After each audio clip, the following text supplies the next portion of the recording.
অদৃশ্য সর্বোচ্চ নেতা মোস্তফা খামেনি হয়ে উঠছেন শত্রু আমেরিকার কাছে এক ভয়ঙ্কর শক্তিশালী ও রহস্যময় ব্যক্তি।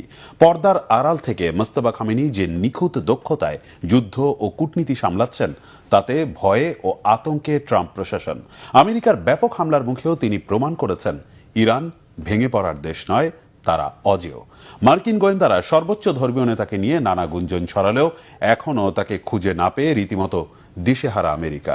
তেহরানের অবিশ্বাস্য টিকে থাকার লড়াই ও নতুন নেতৃত্ব সত্যি চমকে দিয়েছে আমেরিকা ও তার মিত্রদের। মোস্তফা খামেনি কি তার বাবা আয়াতুল্লাহ খামেনির চেয়েও শক্তিধর ও ধারালো বুদ্ধিমত্তার?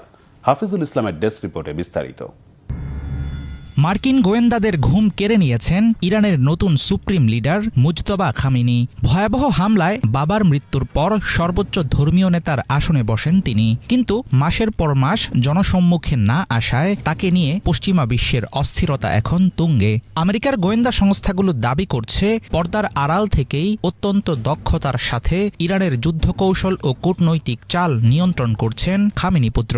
পশ্চিমা সংবাদ মাধ্যমগুলো মুজতবা খামেনির স্বাস্থ্য নিয়ে নানা গুঞ্জন উঠিয়েছে, তবে ইরান সরকার পরিষ্কার জানিয়েছে তাদের ধর্মীয় নেতা সম্পূর্ণ সুস্থ আছেন এবং সময় মতো হাজির হবেন সবার সামনে। বর্তমানে কোনো ইলেকট্রনিক ডিভাইস ব্যবহার না করেই অত্যন্ত গোপনীয়তার সাথে কুরিয়ারের মাধ্যমে রাষ্ট্রীয় সিদ্ধান্তগুলো পাঠিয়ে দিচ্ছেন খামেনি। সর্বোচ্চ নেতার দীর্ঘ অনুপস্থিতি ইরানি প্রশাসন ও সামরিক বাহিনীর মধ্যে কিছুটা সন্দেহেরও জন্ম দিয়েছে, এমনটা মনে করেন অনেক বিশ্লেষক। মুজতবা খামেনির নিরাপত্তা ব্যবস্থায় অতিরিক্ত কড়াকড়ির কারণে মার্কিন গোয়েন্দারা সুবিধা করে উঠতে পারছে না। খামেনিকে ঘিরে নিশ্ছিদ্র নিরাপত্তা প্রমাণ করছে ইরানের নেতৃত্ব এখন আগের চেয়ে অনেক বেশি সজাগ। তবে সুপ্রিম লিডার আড়ালে থাকায় পর্দার পেছন থেকে কলকাঠি নাড়ছে দেশটির শক্তিশালী বিপ্লবী গার্ড বাহিনী এবং পার্লামেন্ট স্পিকার মুহাম্মদ